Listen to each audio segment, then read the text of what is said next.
الله أكبر الله أكبر.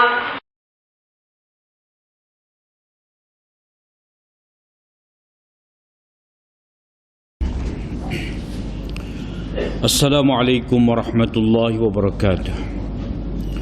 Bismillahirrahmanirrahim. Alhamdulillahi rabbil alamin. Wassalatu wassalamu ala asyrafil anbiya'i wal mursalin Sayyidina nabiyina Muhammadin wa ala alihi wa sahbihi ajma'in.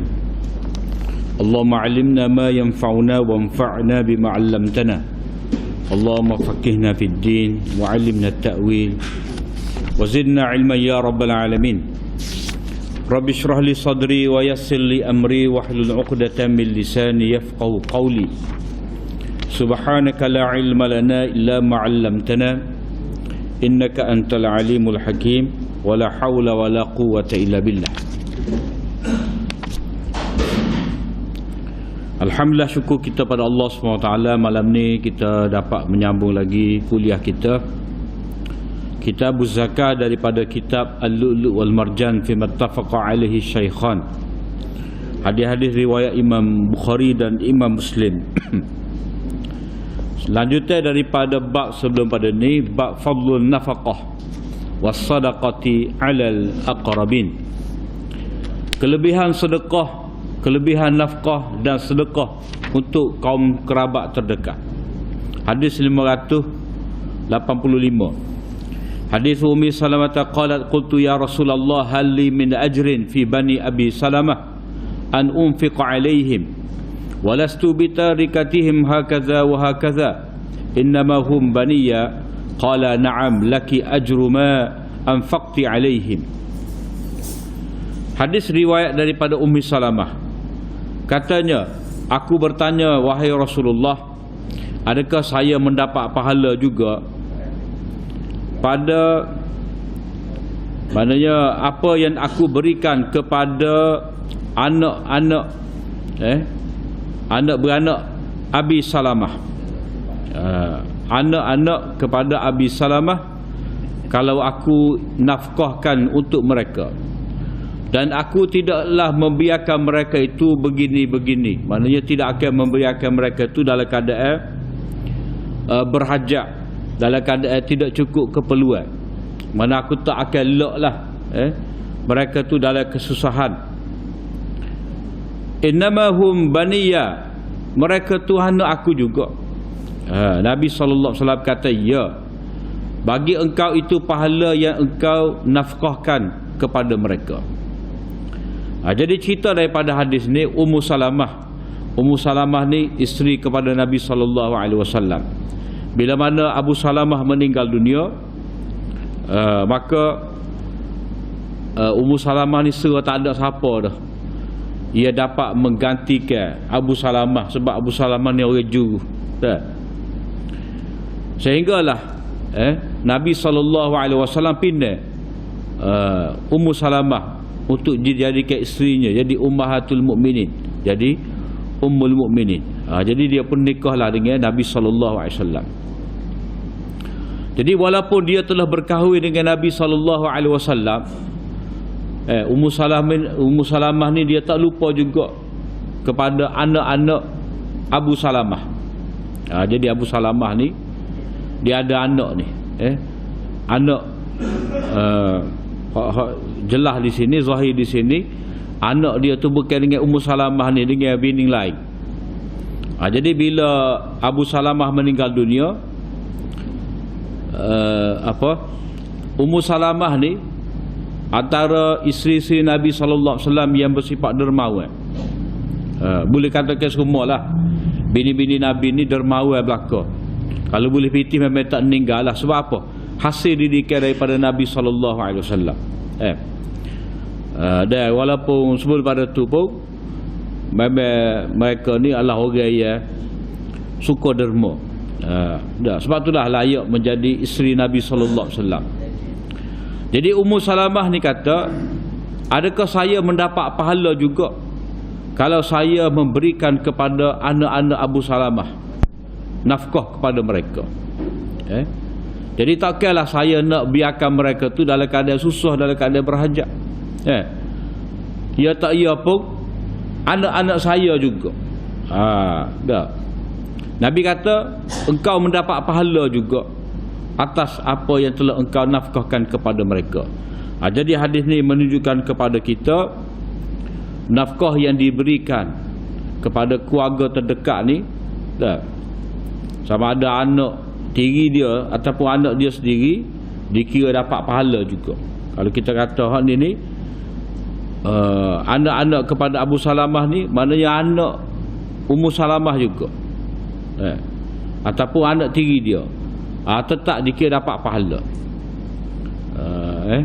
Maknanya sedekah ni, infak ni tidak semestinya infak untuk orang luar. Tak. Kita bagi kepada anak-anak kita, kita bagi kepada keluarga terdekat, dikira sebagai sedekah juga. Malah lebih daripada tu lagi, dapat pahala sedekah, satu lagi dapat pahala silaturahim, dapat ajrul qarabah, dapat pahala kerana menjaga kaum kerabat. Itu hadis yang pertama pada malam ni. Hadis yang kedua, hadis Abi Mas'ud Al-Ansari ani Nabi sallallahu alaihi wasallam qala idza anfaqa al-muslimu nafaqatan ala ahlihi wa huwa yahtasibuha kanat lahu sadaqah. Riwayat daripada Abu Mas'ud Al-Ansari, Nabi sallallahu alaihi wasallam bersabda, apabila seorang muslim itu membelanjakan nafkah untuk ahli keluarga dia bagi duit belanja harian ataupun belanja mingguan, belanja bulanan kepada ahli keluarga dia, isteri dia, anak-anak dia, hal keadaan dia tu yahtasibuha, mengharapkan pahala, ihtisab, dia menghitung pahala, mengharapkan pahala di sisi Allah Ta'ala, maka untuknya tu sedekah juga. Jadi hadis ni seperti mana hadis sebelum pada ni,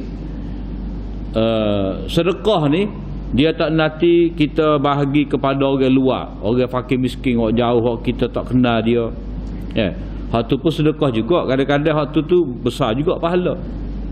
Macam contoh kita kata orang ni orang musafir, kita tak kenal dia, tiba-tiba mari dah singgah tempat kita, mengadu tak ada pitih.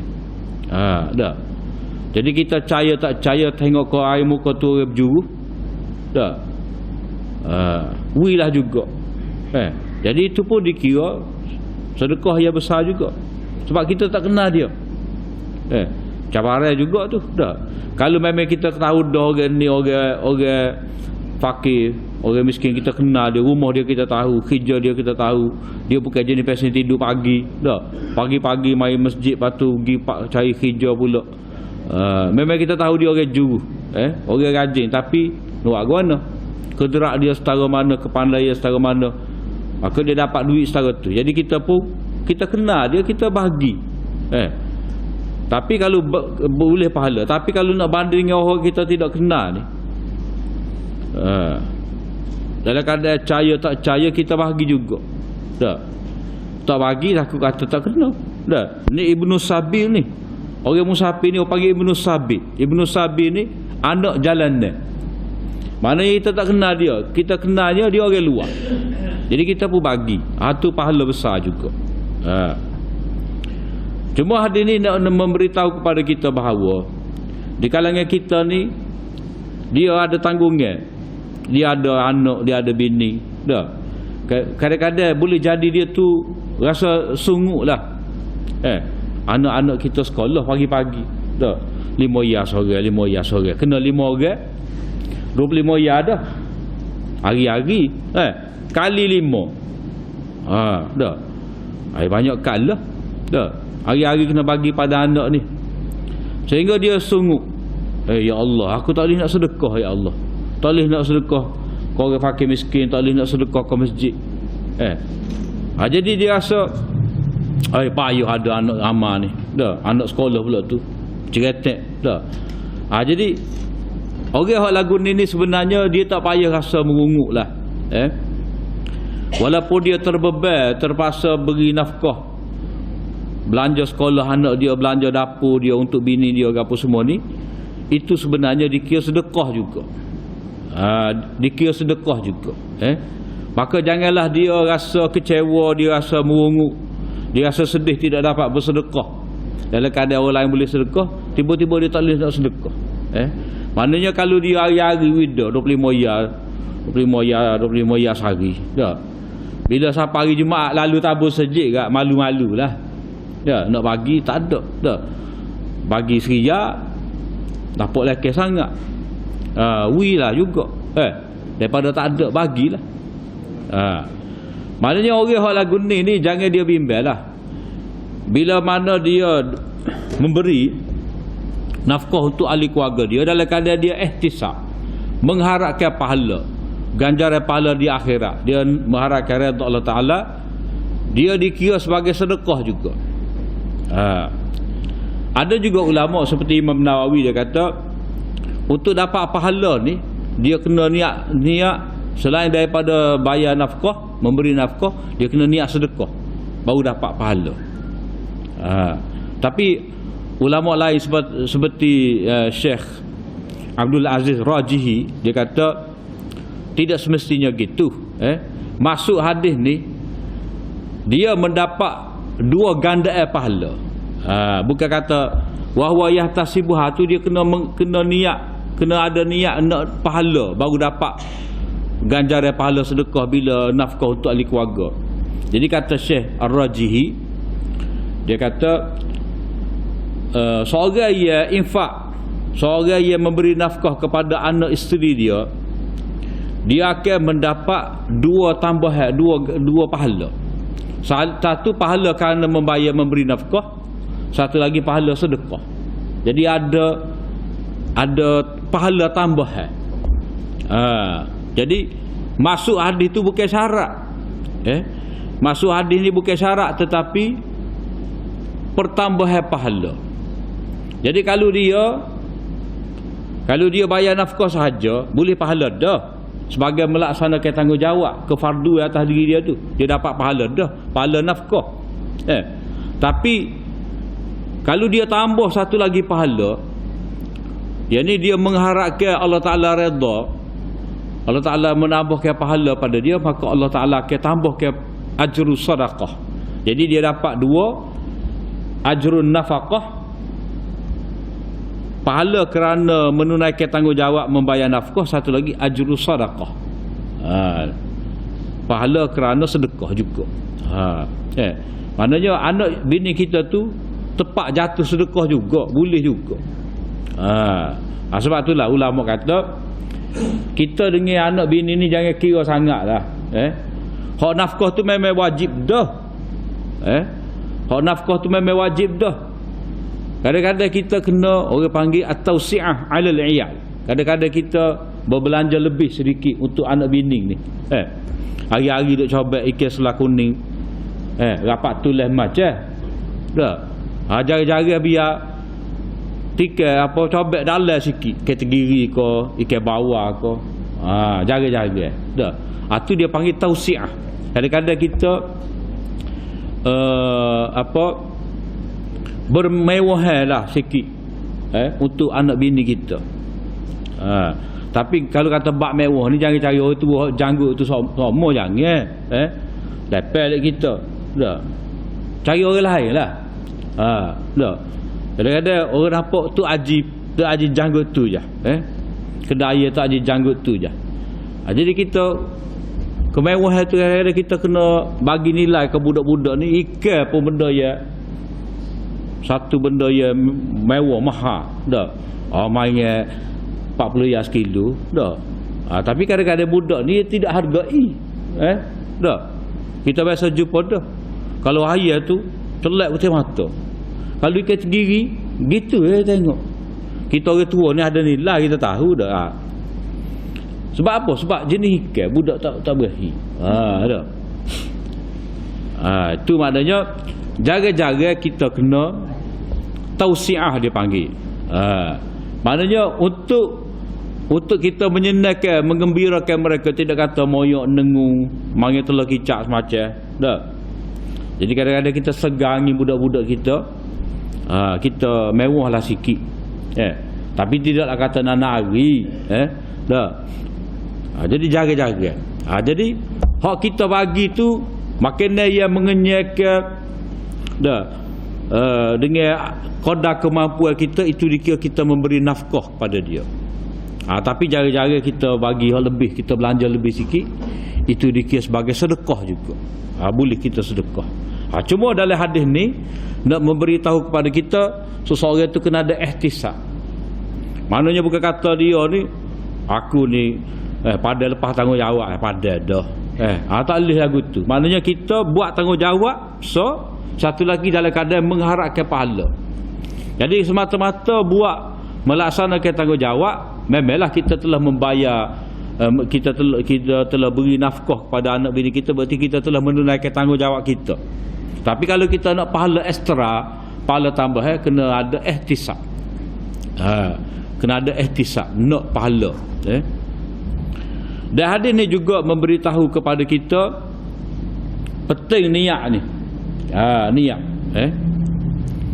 Mana niat ni wahwa yahtasibuha, dia mengharapkan pahala. Mana kalau seseorang tu memberi semata-mata nafkah tadi, dia dapatlah tunaikan tanggungjawab dia tadi. Tapi kalau dia nak tambah pahala sedekah, dia kena ihtisab, mengharapkan pahala sebagai sedekah. Jadi dia dapat dua. Atas satu benda dia dapat dua. Sebab itulah ni pun termasuk dalam bab taksirus sawab bitaksirin niat. Kita memperbanyakkan pahala dengan cara kita memperbanyakkan niat. Contoh yang mudah kita selalu sebut, itu macam kita mari masjid ni. Kita mari masjid ni, nawaitu qasa utama kita nak semaya jemaah. Tapi kalau kita cucuk molek, kita atur molek, aku ni mari nak semaya jemaah. Dah. Nak memakmurkan rumah Allah. Nak etikah, nak memakmurkan rumah Allah, maknanya nak mengisi rumah Allah Ta'ala ni dengan ibadat-ibadat. Nak duduk majlis pengajian, nak menambahkan ilmu. Dah. Kalau kita pandai dah, kita nak mengingatkan balik, kita telah belajar. Lain dah niat tu. Kita nak tahu dah. Kita nak nak dapat ilmu baru satu, kita nak memperingatkan apa yang telah kita belajar dulu. Setengah orang kata, pergi saja pun bagi tulah je ada mengajar. Bagi tulah pun kadang-kadang kita tak ingat. Dulu kita faham setahun ni. Dah.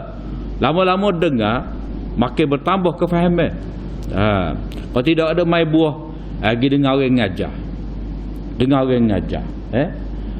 Tak kena tu dengar orang ngajar. Pergi dengar.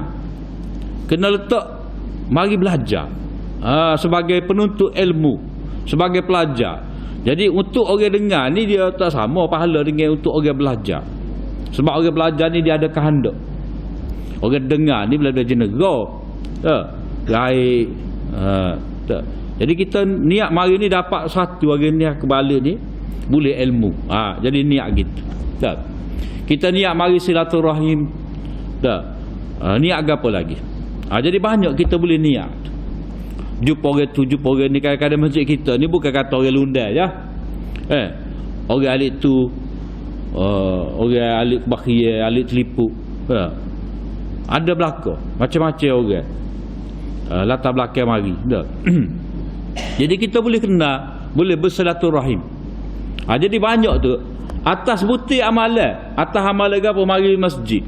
Tapi bila kita letak, kita susun niat nak maya berjemaah, niat nak silaturahim, niat nak belajar ilmu, nak peringatkan apa yang telah kita belajar.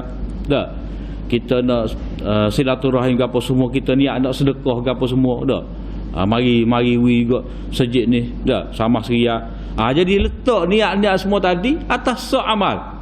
Atas sok amal kita dapat memperbanyakkan niat. Macam kita tidur lah. Kalau tidur nak nanti subuh esok, tidur menggongah tu. Boleh pahala lagu mana tak tahu. Tapi kalau kita tidur, aku nak rehat ya Allah esok, nak kerja pula. Nak ibadat pula esok. Lain. Kita makan nak ngenyai esok, makan sebagai kekuatan nak ibadat. Jadi kena pasal niat. Jadi hadis ni mengajar kepada kita, janganlah kita semata-mata niat menunaikan nafkah tanggungjawab kita, tapi kita kena ada niat nak sedekah juga. Kemudian hadis satu lagi ni, hadisu Asma binti Abi Bakr radhiyallahu anhuma qalat qadimat alayya ummi wa hiya musyrikah fi ahdi Rasulillah sallallahu alaihi wasallam fastaftaitu Rasulullah sallallahu alaihi wasallam qultu wa hiya raghibah afasilu ummi qala na'am sili ummak. Ini hadis daripada Asma binti Abi Bakar, katanya. Jadi Asma dengan Nabi ni kakak ipar lah. Asma ni kakak ipar Nabi. Sebab Nabi SAW berkahwin dengan Aisyah.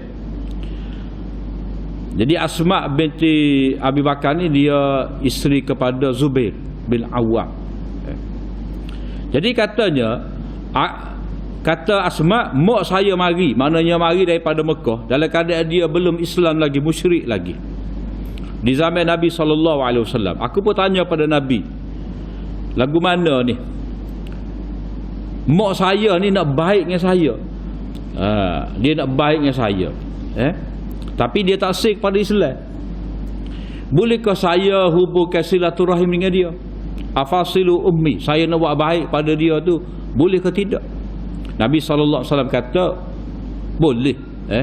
Sili ummak, jagalah silaturahim, jalinkanlah hubungan silaturahim, berapaklah dengan ibu kamu. Jadi hadis ni termasuk di bawah ayat wasahibhuma fid dunya ma'rufa, buatlah baik kepada dua ibu bapa semasa mereka hidup di dunia. Cuma kalau ibu bapa tu tekan dia mendesak kita supaya kufur kepada Allah Ta'ala, maka tidak ada ketaatan kepada kedua ibu bapa. Cuma tak boleh nak buat balah lah. Sekadar kita kata mak tak boleh buat lagu ni nak paksa kita jadi apa, murtad kau gapo kau, mak tak boleh. Tapi kita tetap wasahibhuma, kena buat baik pada mereka. Jadi hadis ni memberitahu kepada kita perbezaan agama di antara ibu dan anak tidak sepatutnya menjadi halangan untuk tidak sepatutnya menjadi sebab kepada putus kekeluargaan. Jadi walaupun seseorang itu telah Islam, mak ibu bapa dia belum lagi, tetap dia kena buat baik. Sebab kita hanya berbeza agama, hubungan keluarga, hubungan darah tu masih lagi ada.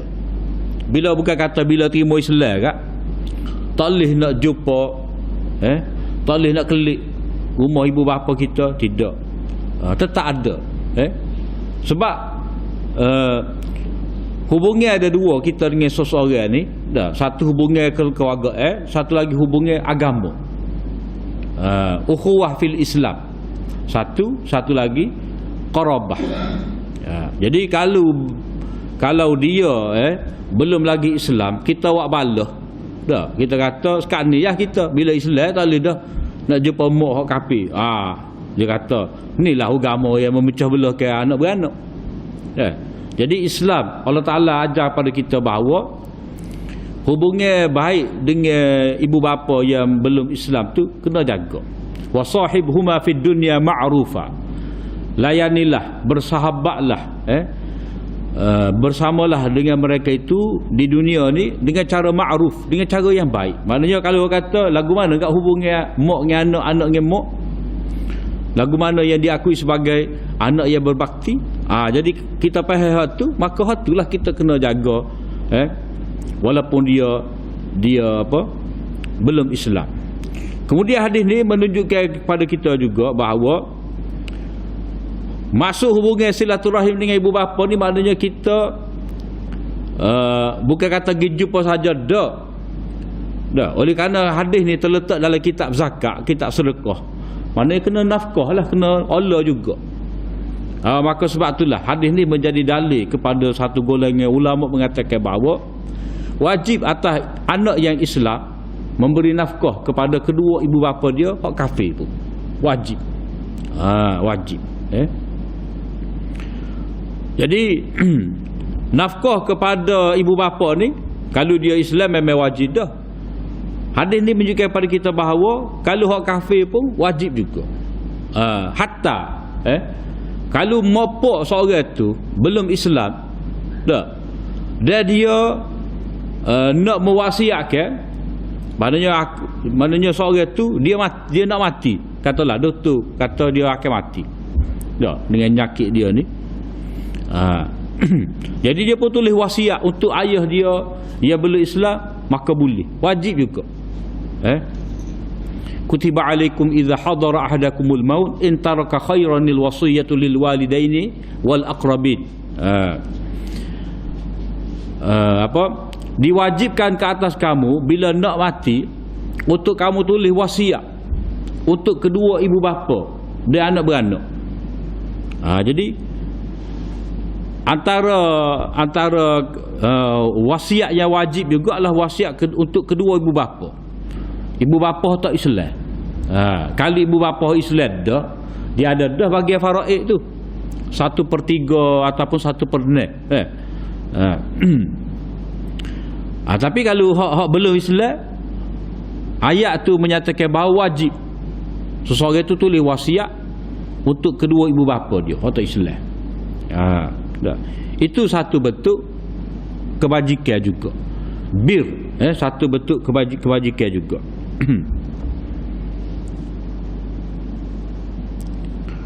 Kemudian bab berikut ni, babu wusuli thawabis sadaqati 'anil mayyit ilaihi.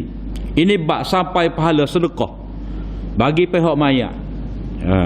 Hadithu Aisyah radhiyallahu anha anna rajulan qala lin nabi sallallahu alaihi wasallam inna ummi uftulitat nafsaha wa azunnuha law takallamat tasaddaqat fahal laha ajrun in tasaddaqtu anha qala na'am. Riwayat daripada Aisyah, ada seorang lelaki bertanya kepada Nabi SAW, kata dia, ibu saya ni mati mengejut. Tahu-tahu mati. Segar molek, tahu-tahu mati. Aku rasa kalau dia kecek ni, dia akan sedekah. Maknanya ibu saya ni kalau tengok kepada sikap dia, sikap dermawan dia, kesungguhan dia, minat dia ni, dia akan sedekah ni. Cuma dia tak ada nak sebut. Dia tak ada nak sebut. Maknanya seolah-olah di sini dia menyangka bahawa ibu dia ni akan bersedekah kalau diberi umur yang panjang. Jadi kata dia, adakah ibu saya tadi mendapat pahala jika saya bersedekah bagi pihaknya? Nabi SAW kata ya. Jadi hadis ni menunjukkan kepada kita bahawa kalau seseorang itu kematian ibu dia ataupun kematian ayah dia secara mengejut, maka dia sebagai anak ni hendaklah ada sedekah juga untuk ayah dia yang telah meninggal dunia tadi. Berdasarkan kepada apa? Berdasarkan kepada ayah dia ni, mak dia ni memang orang minat buat kebajikan. Sebab dalam hadis ni kata wa azunnuha law takallamat tasaddaqat. Aku kira kalau dia ni ada sebut nak sedekah, dia akan sedekah ni. Maknanya mak dia ni bukan jenis kecek saja. Kalau dia kata mak nak sedekah ni, bila mak mati, ada piti mak wi dah. Tunggu 10 tahun tak ada. Tak tubik pun. Kira pun tak tubik. Tu tak lewat kira mana aku tu dah. Hak ni kalau mak dia kata nak sedekah hari ni, 3-4 hari lagi telefon pula. Mai ambil piti ni tolong hantar wi ke masjid ke. Dah wi ke orang nak buat sekolah ke. Selalu ada. Segera tu ada duit tu hak dia bagi. Bukan kata kejap saja. Jenis dia ni jenis dermawan. Jadi tugas anak tadi dah, maka hendaklah dia menunaikan sedekah bagi pihak ibu dia, bagi pihak kedua ibu bapa dia. Orang panggil niabah. Maknanya seorang ayah, seorang mak tu sama ada dia pesan sebelum tu untuk sedekah, supaya anak dia sedekah untuk dia tak ada, dia tak cakap, dia tak ada nak pergi jumpa orang tu orang ni. Kalau dia ada pesan, maka anak ni wajib menunaikan hasrat kedua ibu bapa tadi. Begitu juga kalau jenis pesen dia ni, pesen suka sedekah, jadi seorang anak ni dia kena meneruskan hasrat niat kedua ibu bapa. Dan bila anak tu buat usaha tadi, maka kedua ibu bapa ni dapat juga pahala. Nabi kata, dia tanya fahallaha ajrun in tasaddaqtu anha. Kalau aku sedekah bagi pihak dia ni, adakah dia dapat pahala? Nabi kata ya, dia dapat. Jadi dia panggil niabah. Maknanya anak tu kena berperanan, kena berperanan meneruskan hasrat kedua ibu bapa. Jadi hal ni pun termasuk sama ada dia ibu bapa ni ada wasiat ataupun kedua ibu bapa dia ni ada bernazar. Dia tahu kedua ibu bapa dia ni ada bernazar, maka dia kena menunaikan nazar kedua ibu bapa. Dan satu lagi, hadis ni menyebut kepada kita ataupun kita boleh faham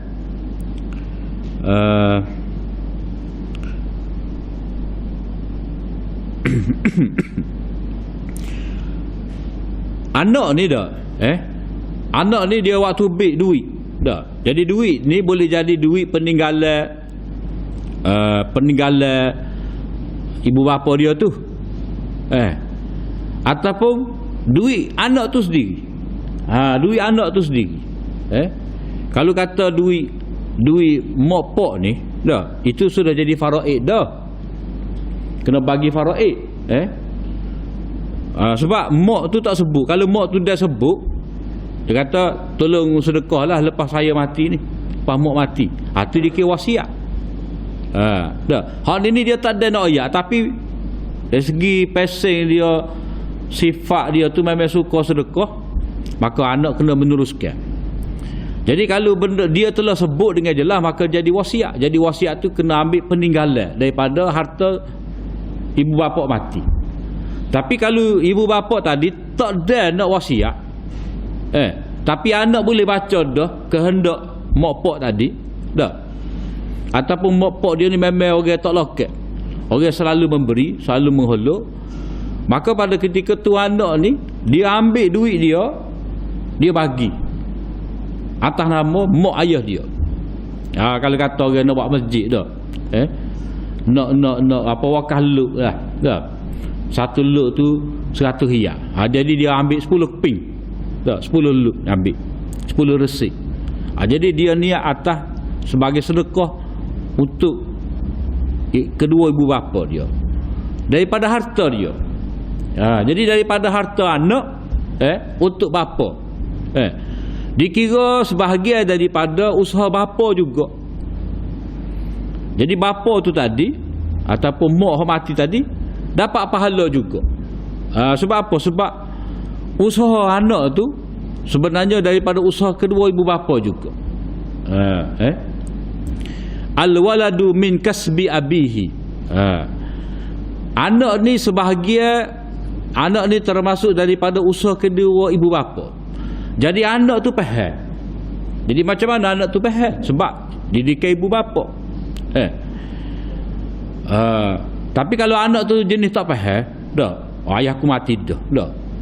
Lepas tu hak ni piti-piti aku, dah, apa aku nak sedekah untuk dia pula. Tu anak anak apa? Nak jadi anak waladun soleh yad'ulah macam mana? Hak Nabi kata iza matal insan in qata amalu illa min salas sadaqatun jariyah ilmu yuntafa'u bihi wa waladun soleh yad'ulah. Dah. Jadi Nabi kata bila mati anak Adam tu, maka terputuslah amalan dia tu melalui 3 perkara. Yang pertama sedekah jariah. Yang kedua ilmu dia yang dapat diambil manfaat oleh orang lain. Dan yang ketiga anak soleh yang berdoa untuk dia. Jadi termasuk dalam pengertian anak soleh yang berdoa untuk dia, mana anak tu dapat buat kebajikan. Anak tu faham molek tentang agama, lalu dia buat kebajikan. Antara kebajikan dia buat dia memberi sedekah atas nama kedua ibu bapa dia. Sebab apa? Sebab al-waladu min kasbi abihi. Al-waladu tu, anak itu daripada usaha bapa. Dah. Sebab Nak boleh anak orang pandai cerdik secara tu, dia kena bini dulu dah. Pilih pula bini hak berjuru. Lepas tu bini pula jaga didik anak dia atas sekolah gapo semua pandai berjuru dah. Jadi bila kedua-dua tu mati, ibu bapa mati, anak ni dapatlah buat amal-amal soleh, maka pahala automatik dapat untuk kedua ibu bapa. Jadi sebab itulah sebagai anak ni kita kena ambil peranan lah. Ambil peranan. Mana kalau mak ayah kita masih lagi ada tu, kita tanya khabar dia. Mak ayah ada nak sedekah mana ke tidak? Kita tolong, ingat pada dia. Takut seperti hadis ni lah, mati ngeju. Mati ngeju ni tak ada nak ayak. Jadi kita tanya dia ada nak sedekah mana, kita tolong siapa. Dah. Kemudian kalau dia tak ada sebut pun, kita sebagai anak kena buat kebajikan untuk dia. Dah. Kalau kata dekat nak korban ni, korban untuk ibu bapa orang telah mati, tu ada khilaf lah. Ada khilaf. Kalau mengikut pendapat yang kuat dalam mazhab Syafi'i, korban untuk orang telah mati ni tak sah. Tak sah, tak boleh. Melainkan dia telah memberi keizinan sebelum daripada mati, ataupun dia ada tulis wasiat. Kalau dia tulis wasiat kena buatlah. Tetapi mengikut pendapat yang ramai lah. Dan ada juga pendapat sebahagian daripada ulama mazhab Syafi'i mengatakan boleh. Buat korban untuk apa? Ahli keluarga telah mati. Tapi hak demo pendapat ulama kata tidak molek tu, tak boleh tu sebab dia takut jadi riak. Dia kata awak korban tu siapa untuk diri? Ada untuk mak ayah saya mati, pak dara saya mati. Bagus demo, ingat lagi. Komo pak hak telah mati, pak dara telah mati. Situ dia mari perasaan macam riak. Dah. Tapi kalau kata awak korban tu siapa ni? Untuk saya, tu semua orang maklum. Jadi dia ni dia nak nampak hebat lagi. Jadi dia telah meniatkan untuk pak dara dia. Kalau agak mari buah pula. Kalau agak ke anak-anak dia, tak cara dah komo pak dia dah. Muju ada anak dara ni. Punah aku tu. Punah. Sebab itulah Imam Nawawi kata tak boleh. Tak boleh nak korban dah atas nama orang yang telah mati. Tak boleh. Dibimbangi hak tadi lah, mari buah riak tadi. Sebab orang lain tu korban untuk diri sendiri. Sebab kita ni kalau kita korban untuk pelepasan kita, untuk kita taqarrub kepada Allah Ta'ala. Jadi kadang-kadang setengah orang tu kata nampak lekeh lagu tu. Padahal tu lah hak besarnya. Sebab korban-korban ni untuk kita korban. Korban tu maknanya kita mendekatkan diri kepada Allah Ta'ala, taqarrub. Sebab Allah Ta'ala kata la yanalallahu luhumuha wala dima'uha walakin yanaluhu taqwa minkum. Tak sapa kepada Allah Ta'ala tu, tak naik darah daging dah. Mana Allah Ta'ala tak berhajat kepada darah dan daging binatang hak kamu sembelih tadi. Hak sapa kepada Allah Ta'ala tu takwa kamu, rasa takut kamu kepada Allah, keinginan kamu untuk mendekatkan diri kepada Allah Ta'ala. Hak tu Allah Ta'ala ambil kira. Dah.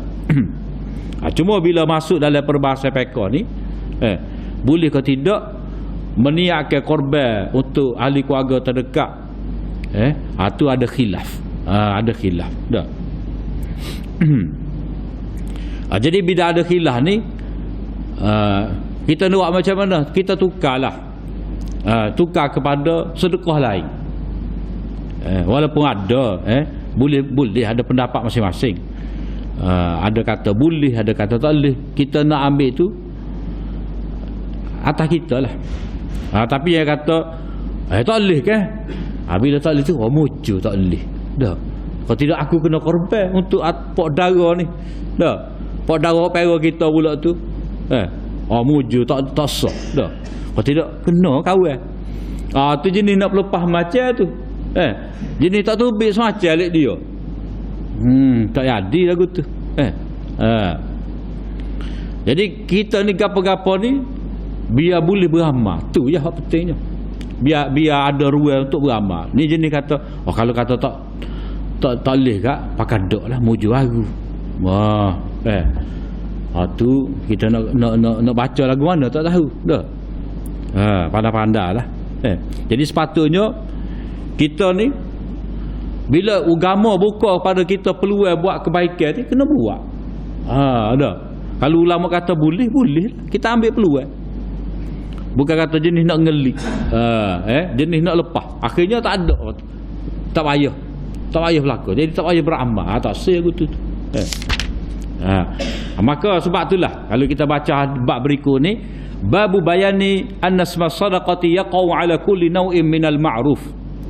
Ini bab menjelaskan bahawa nama sedekah tu merangkumi setiap benda ma'ruf. Setiap benda kebaikan ni dipanggil sedekah juga. Hadithu Abi Musa qala Nabi sallallahu alaihi wasallam ala kulli muslimin sadaqah. Nabi sallallahu alaihi wasallam kata wajib atas setiap muslim ni kena sedekah. Lagu mana? Wajib atas setiap orang Islam kena sedekah. Kita kata sedekah ni kan sunat, apa jadi wajib pula? Dia gini. Sedekah ni dalam istilah Quran, dalam istilah hadis, sedekah ni dengan mana zakat juga. Bila kata zakat wajib. Dah. So, yang kedua, sedekah ni dah. Walaupun benda tu sunat, kita tidak boleh tak buat langsung. Orang tanya, dia mau ada sedekah kau tidak? Kau tak payah sedekah sebab tak ada piti. Lepas tu benda tu pula sunat. Dah. Jadi tak wajib atas kawan. Lepas tu tak rajin. Tak rajin. Tak boleh lagu tu. Maknanya sementara kau tak wajib, maka tak rajin buat. Tak boleh. Dia sebenarnya benda ni, walaupun ulama mereka kata sunat, dia sebenarnya wajib atas kita kena buat juga. Walaupun sekali seumur hidup. Dia dikira orang yang berterusan meninggalkan benda sunat ni jadi tercela. Tak molek. Macam kita kata sunat ba'diyah. Sunat ba'diyah, sunat rawatib semaya. Tak rajin semaya. Kalau kita tanya apa? Bagi sunat tak wajib. Dah. Lepas tu bila tak wajib tak rajin buat. Tak rajin, muka tak wajib. Kalau duk main buah lagu tu, ya muda sampai tua. Lagu mana nak kira mana dia tu telah meninggalkan sunnah Nabi sama sekali. Tak rajin buat sunnah Nabi. Jadi duk main buah, tak apa bagi sunat ni tak wajib, tak dosa. Tak dosa pun tercela. Dia sebenarnya dia tak faham konsep benda sunat ni. Benda sunat ni dia fungsi dia untuk menampung kekurangan hak fardu kita. Benda sunat ni dapat membaiki jiwa kita. Dah. Kita ni malah kan kadang-kadang nebeng tu nak semaya suruh 4 rakaat. Dah.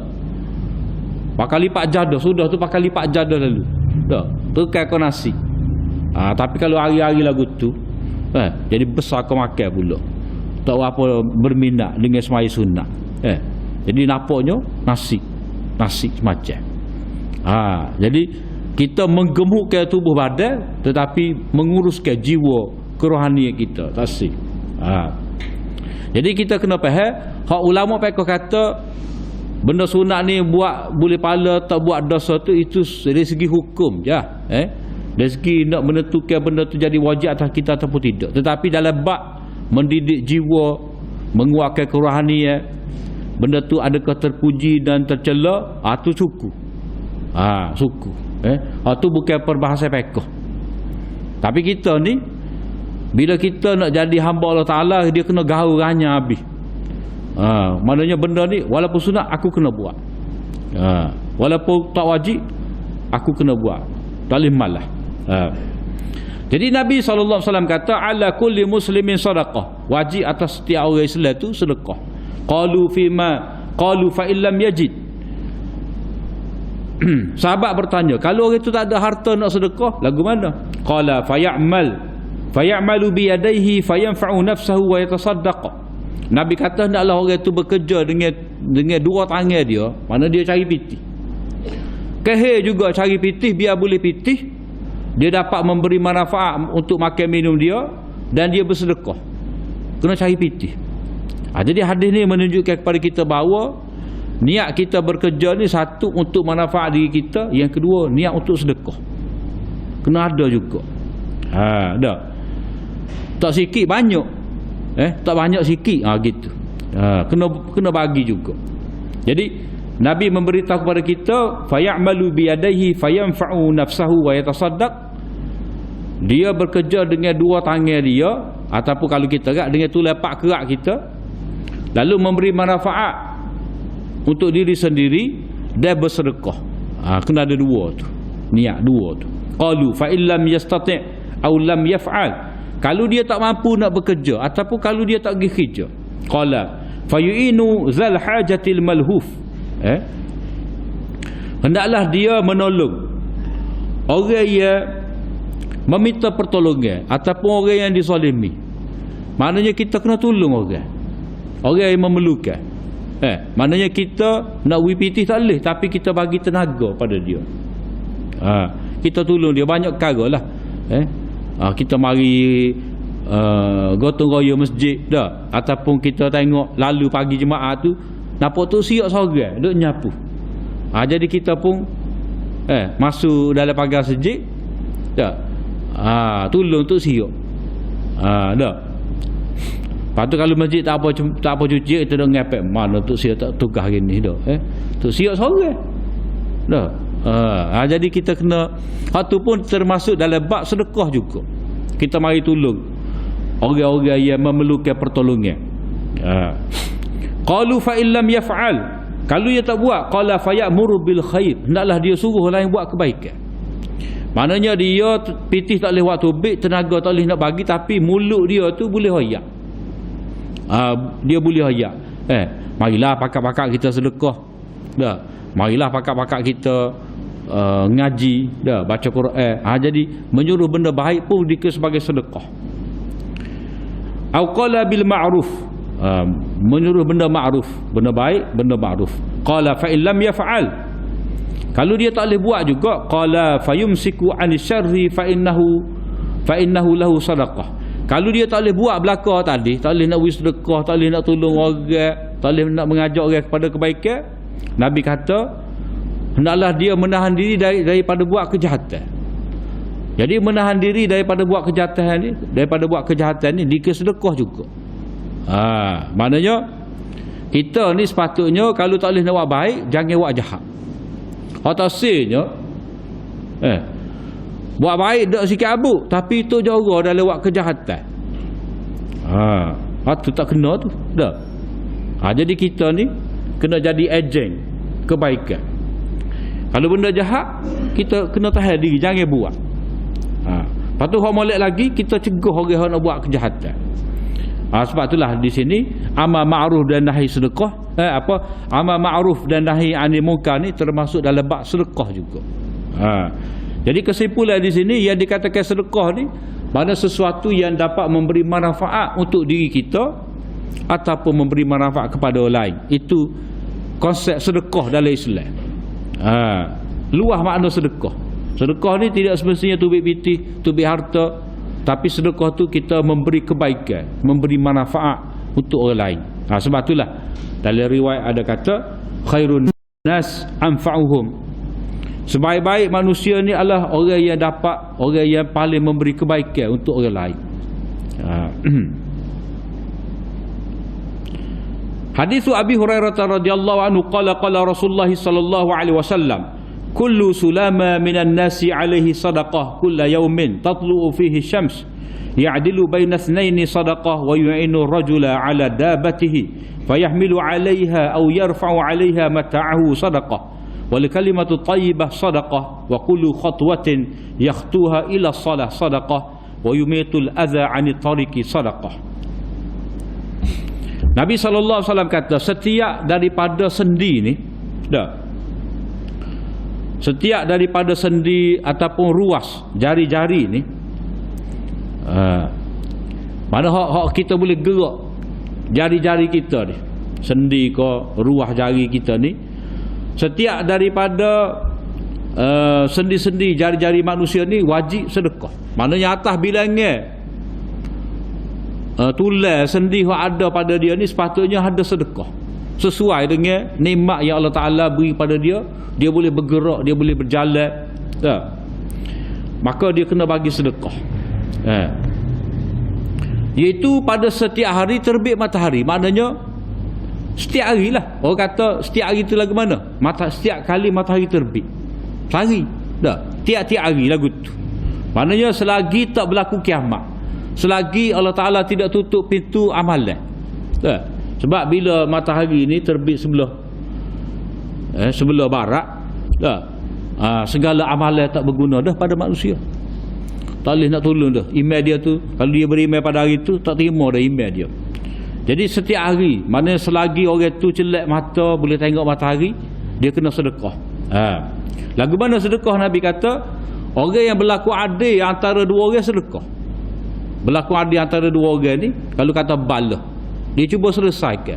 Orang ni menuntut gotu, orang ni menuntut lagu ni, dah. Jadi ada tuntutan masing-masing. Jadi dia pun memberi keputusan dengan adil, sedekah. Kalau jenis bini ramah, bini ni balah dengan bini ni, dia pun berlaku adil, sedekah juga. Kemudian seorang tu menolong orang lain untuk menaiki kenderaannya. Dah. Kalau zaman dulu orang tu nak naik kuda ke nak naik unta ni payah. Jadi dia tolong. Dia tolong kawan tu naik. Terutamanya orang tua. Lepas tu dia tolong akak ni barang. Kadang-kadang kawan ni dah naik dah atas unta dia, tinggal duduk atas dah nak turun pula soha. Jadi kita tengok ni, tolong ambil barang dia ni, Allah letak atas. Kalau zaman kita lah ni, kita tolong buka pintu, tutup pintu,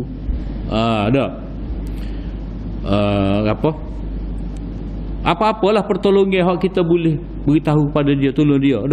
Kadang-kadang kawan tu tutup pintu tu bik kain. Jadi kita tolong royak dia. Orang tu start motor dengan tukar tak lipat, kita tolong royak. Kadang-kadang tali keledar tu tubik. Kalau nampak polis samet dah tu dah. Jadi kita tolong orang tu. Tolong orang, walaupun kita kata dapat kau tu buka pintu kereta, kau dapat kau tolong tutup pintu kereta, walaupun setara tu. Apa-apa pertolongan yang boleh kita bagi kepada dia. Begitu juga kalimah yang baik, sedekah, kata-kata baik. Kita kecek molek dengan orang, bukan kata dia ni nyekik semacam kecek nak balah. Tu tak sih lagu tu. Percakapan kita tu percakapan yang baik, lemah lembut, sedekah juga. Kemudian setiap langkah yang dilangkahi untuk pergi ke masjid, sedekah juga. Sama ada kita jalan kaki ke, sedekah. Kita start kereta pun sedekah juga, sebab pusingnya tayar tu tak mesti kalau tak berminyak. Berminyak pitih. Jadi sedekah juga. Kemudian menghilangkan gangguan daripada jalan, sedekah juga. Ada rating kayu ke, dah kayu ke, gapo-gapo, ataupun lubang ada, kita tolong tutup. Gangguan juga tu, ada lubang, tolong tutup. Dulu gangguan tu ada benda stoko atas jalan. Lain ni gangguan tu lubang. Lubang ni tak sudah ayak, mana-mana ada. Setengah tu jenis pesen buat kerja tak sudah. Dia tapung alin ni tegohong. Jadi dua hadis ni yang kita baca menunjukkan kepada kita bahawa sedekah ni benda luas.